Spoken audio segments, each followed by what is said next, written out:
Okay, first of all, it's great to be at the Adams House in Fall River. Good afternoon, everyone. We want to thank everybody for coming out. We want to talk about this important affordable housing initiatives that Governor Healey and her administration are working on extremely hard to ensure our community is able to increase the availability of lower costing housing units. A matter of great importance has been affected in Fall River is affordable housing. Much like other cities across our state, we have faced challenges related to housing affordability, and we look towards solutions to help our residents gain relief. We work with the Fall River Housing Authority and the Community Development Agency to help us with these matters every single day. Through these partnerships, we work hard to ensure families can find affordable housing, although the work is never really done. Governor Healey's new tax cut bill is an example of the important investment we're going to have in our city, offering solutions for the matter of affordable housing. The tax cuts that Governor Healey has proposed will be a tremendous help to encourage housing developments and lower cost living in all of our gateway cities. I, of course, want to thank Governor Healey and our local legislative delegates who are here today for their efforts in helping create solutions that will benefit both renters and homeowners in our community. At this time, I would like to introduce Governor Healey to speak about the administration's tax cut bills. Thanks, Paul. Great. Well, good afternoon, everyone. It is great to be here in Fall River. I was here just a couple weeks ago, and it's great to be back and great to be able to stand with you, Mayor. Thank you for the warm welcome to Fall River and the great partnership and all the great work you're doing. It's a treat to be here with Chairman Rodrigues, a great champion for Fall River, also a leader and a partner on so many issues, including the tax package that we're going to talk about. And our dear friends in the legislature, your own Rep. Carol Fiola is here, Representative Paul Schmid, Representative Alan Sylvia. Grateful we are to all of you for your partnership. Community and business leaders are here as well, including Adams House developer Bob Karam. Bob, thank you for your vision. You've done so much great development all over town, and I know that will continue, and this is just another example of that. And to Ken Fiola, who's been quarterbacking all of this, of course, head of the Bristol County Economic Development Consultants. Thank you so much, Ken. Excited to be back here celebrating yet another initiative. Good stuff happening here in Fall River and more good stuff to come. I'm joined here today by Secretary of Housing and Livable Communities at Augustus. And we want to just say on behalf of the whole administration, it's wonderful to be here at Adams House. What we see is really pretty special. A beautiful place that provided generations care, initially as a nursing home, and now it has a new life, providing 34 homes in a great livable community. It's adding to Fall River's housing stock. It's also absorbing a piece of the demand for homes that's been driving up prices here and across our state. And we know it's a matter of supply and demand. When there are more homes, prices are going to go down. And right now, that is the greatest challenge we face as a state. We're really proud that the HDIP's state tax credit program helped to make this happen. So we're here today to talk about expanding those tax credits that helped make this project possible, and also the ways in which we're trying to reduce costs, make life more affordable for folks across the state. That's because last month, in partnership with our wonderful partners in the legislature, and of course, Chair Rodrigues, Chair of Ways and Means, we passed the state's first major tax cuts in over 20 years. That's a big deal. For the first time in over 20 years, we cut taxes. Tax cuts are here, they're here for everyone, and they are about saving money. Parents and caregivers should know that you now will have the most generous child and dependent tax credit in the United States. We also removed the two-child cap, which made no sense on that, but that's a big deal. That's real money going back in the pockets of families around the state. We're also focused on making housing more affordable, as I said, because this is the single greatest challenge facing our state. And that's why we zeroed in on ways to incent further development in our tax package. Seniors, we provided relief, made life more affordable for seniors who pay rent or have a mortgage by doubling the senior circuit tax breaker tax credit. That's a big deal. It's $1,200, additional $1,200 back in the pockets of seniors now. In addition, we have increased deductions for renters, for commuters. We cut short-term capital gains. We cut the estate tax.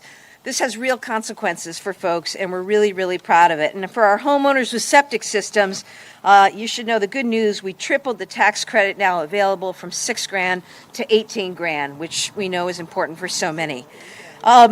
But the Housing Development Incentive Program, or HDIP, this is a really terrific program that's in play in gateway cities across Massachusetts, and it's a tax break that unlocks more housing. As I said, housing is our greatest challenge. We need to supercharge housing production in the state, and we need more developments like this. And that's why we are grateful that the legislature and our team, we work together to increase the cap on HDIP from $10 million a year to $57 million next year. That's a big deal. That's going to create a bunch of new homes all over the state. We also increased the statewide low-income housing tax credit by 50%, from $40 million to $60 million. That's a tax break that has a proven track record of creating more affordable homes. This is all part of our affordability agenda because lowering costs for folks, making life more affordable at a time when people are paying more for groceries, more at the pump, more for clothes, you name it. That's what we need to do. So it's also why we filed recently something called the Affordable Homes Act. It's a $4.1 billion plan to create or preserve tens of thousands of new housing units all over the state. Tax incentives to unlock new homes, ways to eliminate some of the practices, some of the barriers that got in the way of housing development. It's absolutely where we need to go because it's going to lower costs for housing all around the state.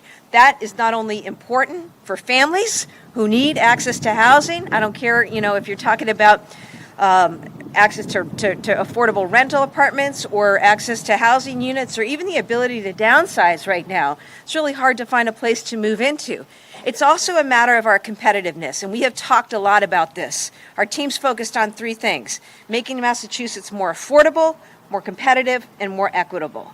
And tax cuts and a housing bond bill like the Affordable Homes Act go directly to making life more affordable, as well as making Massachusetts more competitive, because the number one thing that businesses are struggling right now with is talent. How to hold on to workers, how to hold on to employees, how to attract employees. I want businesses moving to Massachusetts and growing, but they can only do that if there's some place for their employees to afford to live. So that's what we're getting with initiatives like what we're proposing. And let me just close by saying how much of a fan I am of Fall River. It's great. I got down here a little bit early and drove along the waterfront, which is just happening. So many good things happening down there with Route 79 and other projects. It's great to see and know that we want to invest more in Fall River. That means working closely with the delegation, terrific delegation, and local leaders. Most recently, we announced a program, our Community One Stop for Growth Awards. This is a bunch of programming and money coming into Fall River to help our MassWorks infrastructure program, $2 million to advance the flood prevention work at Stafford Square. Another $1.2 million to three different projects in Fall River under our underutilized properties program. Our site readiness program invested over $589,000 to help replace the old wood pile over at the pier at Battleship Cove. And I go through the list: $50,000 to the Fabric Arts Festival for its work preserving and celebrating the culture of Portugal and the Azores. $85,000 to the City of Fall River for a downtown parking study. Another $90,000 to the Fall River Development Authority for a corridor master plan. This is all great stuff, and I'm grateful to be able to do this and work along the legislature in making sure that Fall River and the South Coast gets what it deserves. So always terrific to be here, and I want to thank my colleagues in government, and I want to introduce our Secretary of Housing at Augustus. He will talk briefly, but just know that housing was such a priority for our team when we started that we did something that hadn't been done before and create for the first time a Secretary of Housing and Livable Communities, somebody whose point on driving housing production every single day around the state. Secretary Augustus.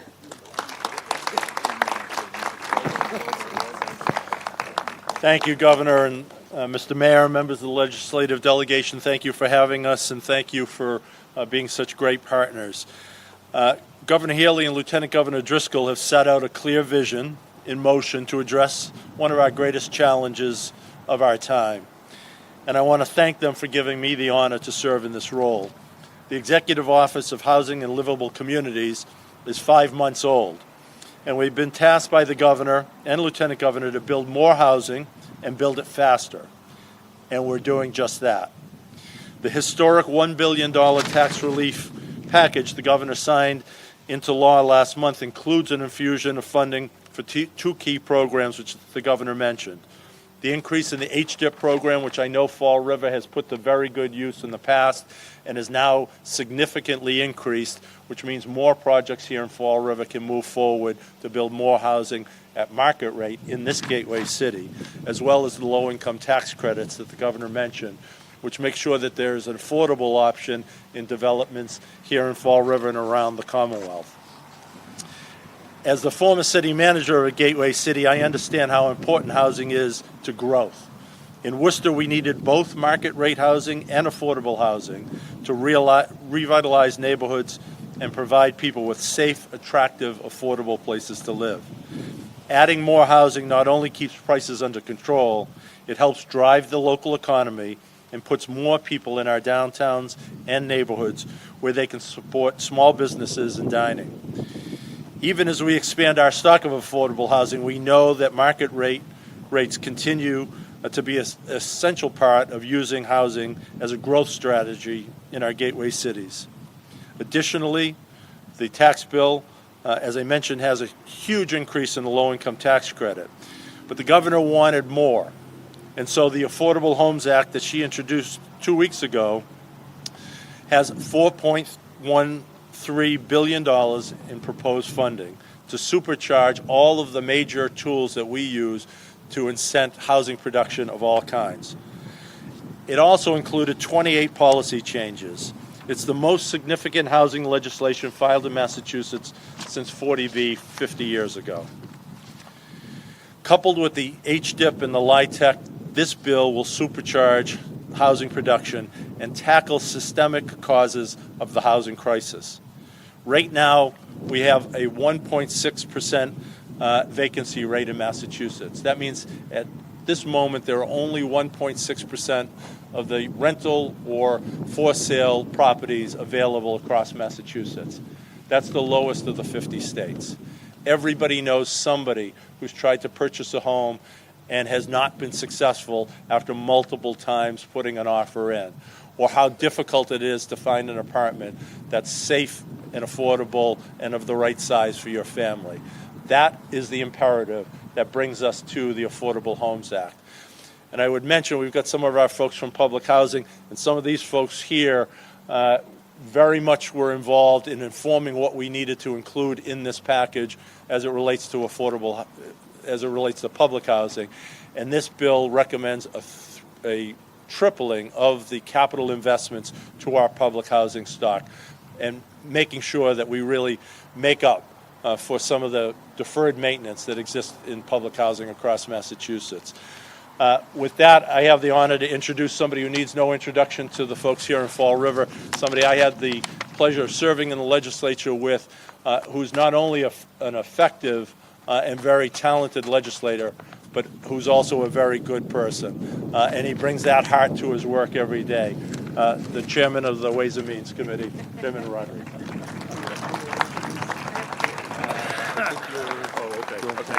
Gotcha. Thank you, Mr. Secretary, Senator.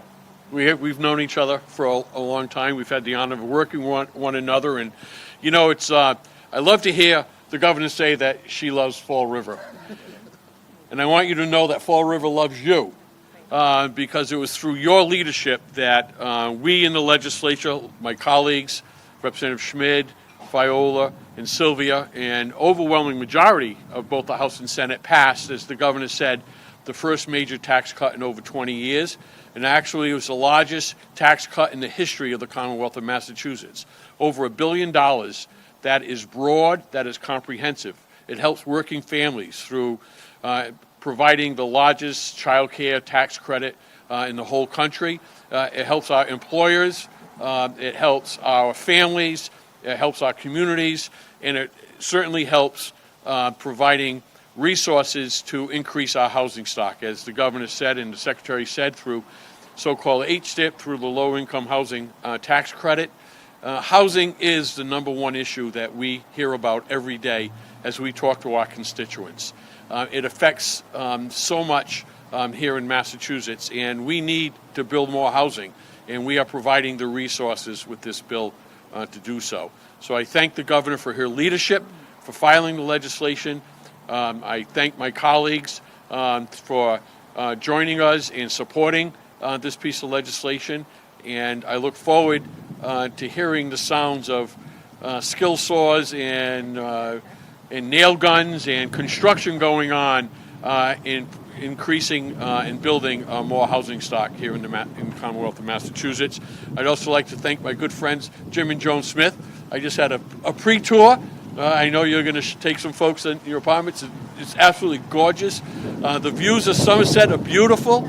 I'm sure, and I know how beautiful the sunsets must be from your vantage here in this building. So thank you all. And now I have the pleasure of introducing probably the foremost expert in the Commonwealth of Massachusetts on HDIP, someone whom, when I needed advice and counsel on the best housing policy and how to structure certain policy, I rely on his advice and counsel, but that's Ken Fiola. Ken? Good afternoon. Thank you all for coming out today. Before I get started, I just wanted to take this time to recognize the work that Governor Healey's done on behalf of getting this momentous tax bill passed within the legislature. Her leadership, along with that of the legislative delegation, is unparalleled in bringing forward the tools that we will need to move this city forward into the future. And I just think that needs to be recognized. When Governor, then candidate Healey was here last summer, we talked about the HDIP. We talked about other things that were important to not only Fall River, but other gateway cities. And out of the box, she started delivering these things one after another. She's a go-getter. She's a doer. She's our kind of people. We love her here in Fall River.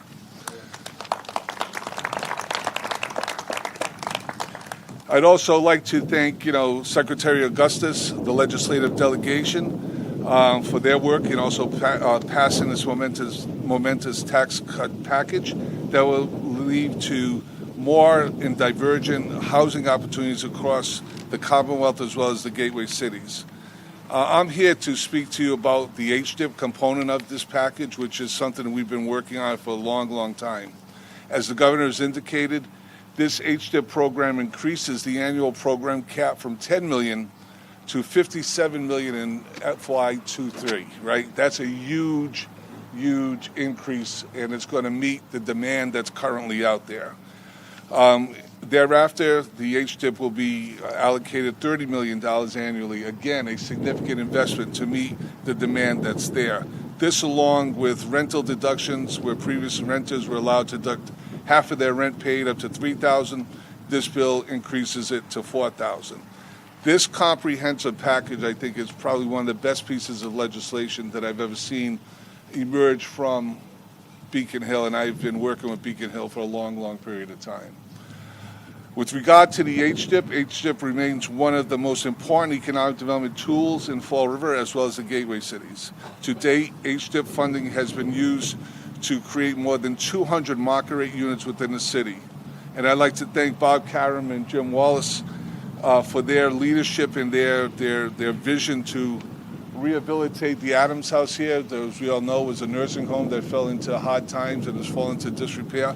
And they stepped up to the plate and they moved this project forward to accommodate the beautiful market rate housing units in here. And once they got, thank you. Not only once they got a taste of what could be done, they took their hard-earned money and their vision to the waterfront. And they also invested more than $17 million in the residences at River's Edge along our emerging waterfront. So thank you again, Bob and Jim, for those. Fall River is it's a great place to live, as we all know. And, we certainly have our ups and downs, but I think the vision of Fall River is very positive now. The activity level in Fall River, the momentum that's being created between private sector development, public investment, and what's happening at waterfront is very, very exciting. As a result of that excitement, people from all over are starting to take notice of Fall River. Whether it's a commuter rail coming to fruition, and hopefully we'll be riding that by the end of the second quarter of 2024. Is that right? Okay. I know it was supposed to be December of this year, so there was a little point of discussion in the Fiola household as to why that didn't come to fruition, but we got beyond that. But right now, this interest in Fall River is so big, and I was speaking to Secretary Augustus earlier before this press conference. We have on our board right now more than 2,000 potential market rate units coming to fruition. That is a large amount of activity that's going to take place within the city over the next couple of years. Those are construction jobs. Those are jobs that are going to be spread out across the board for purchases of supplies. And collectively, those 2,000 units represent a minimum of $600 million in private investment. That type of investment has never been, well, I shouldn't say never, but at least in my time, has not been seen within the city of Fall River. And I think it's a testament to the people that have born and raised here and actually put in their hard money into making Fall River what it is today. And now we're taking this to the next level. So right now we all know that Fall River has 28% of its housing stock is subsidized. Okay, Fall River is doing a very good job in allowing and also accommodating affordable housing. Now we're trying to balance the city, bring back the middle class. These HDIP units, these market rate units, help us bring back that middle class into the city that may have fled to the suburbs during leaner times. These units are nice, they're affordable, they're funky, and they're going to be a nice asset to the overall city itself. As we continue to create a more balanced city, this HDIP program is one of the biggest tools we have, and I am super excited. And the Senator and I have talked about this monthly, weekly, daily, whenever we see each other. Where's the HDIP? Where's the HDIP? The governor, where's the HDIP? Where's the HDIP? Carol and everybody else, where's the HDIP? And they delivered. And for that, I'll be eternally grateful and thankful. And they will see the results of their investment here in Fall River, because they will be back. We hope the governor comes back every week to see what we're doing here, because I think when she sees what's happening here, it's something that we can all be proud of. So thank you again. And with that, I'll invite the governor back to the podium for any questions that you may have. Thank you. Thanks, Ken. Thank you. Thank you. Any questions about this?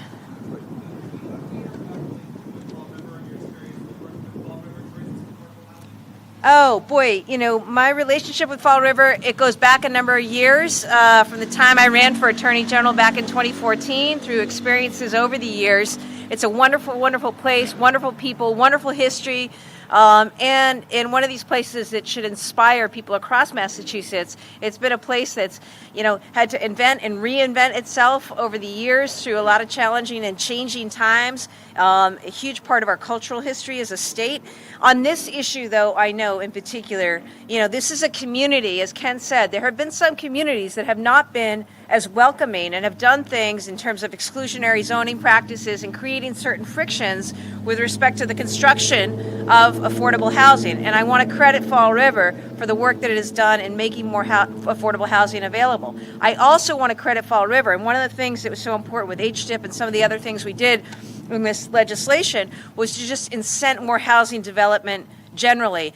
Fall River is blessed to have the delegation and elected officials who serve and represent the people of Fall River, and also to have incredible private developers. When you think about Bob and Jim and the work that they do, people know how to put money to good use and create a beautiful product. And that's what we have so many examples of in Fall River. It's why we wanted to make sure that in this legislation, we were doing our part, providing the funding to make that happen, right? And so I know, and Ken's comments about the people looking to now migrate back to Fall River or move to Fall River, it's really true, and the race is on, and so much is happening. I was here earlier, driving around, a lot of good is happening, a lot of good, and so I just see, nothing but a huge upward trajectory for Fall River. Anything else? You all cold?